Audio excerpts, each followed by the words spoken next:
सुनेत्रा पवार आज उपमुख्यमंत्रीपदाचा मंत्रालयामध्ये पदभार स्वीकारणार. सिद्धिविनायकाचं दर्शन घेतल्यानंतर सुनेत्रा पवार चैत्यभूमीवर बाबासाहेब आंबेडकरांना अभिवादन केलं. विधान भवनात शिवरायांच्या पुतळ्यालाही करणार वंदन.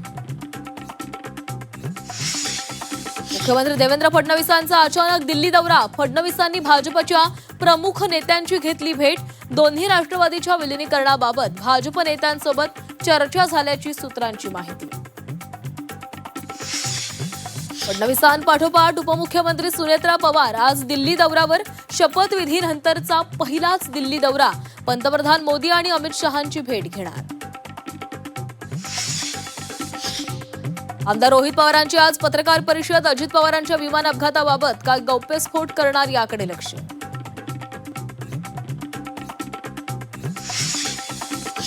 मुंबई महापालिकेमध्ये दोन्ही शिवसेनेचं ऑफिस शेजारी शेजारी. दोन्ही ऑफिसमध्ये केवळ एक भिंत आणि दरवाजा कायमचा बंद करा. ठाकरेंच्या नेत्यांची मागणी.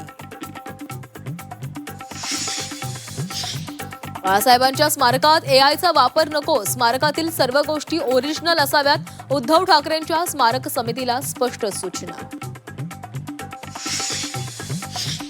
शिवतीर्थवर आज मनसेची महत्वाची बैठक. मराठी भाषा दिन कार्यक्रमाच्या आयोजनासाठी मंथन.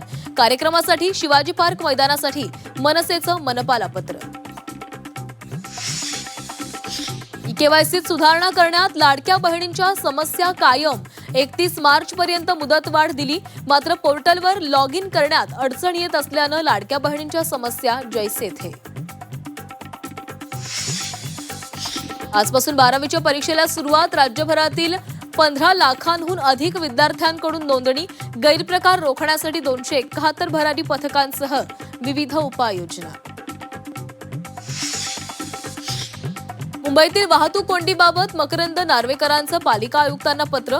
दाट लोकवस्ती, व्यावसायिक परिसरामध्ये वाहतूक कोंडी कर लागू करण्याची मागणी.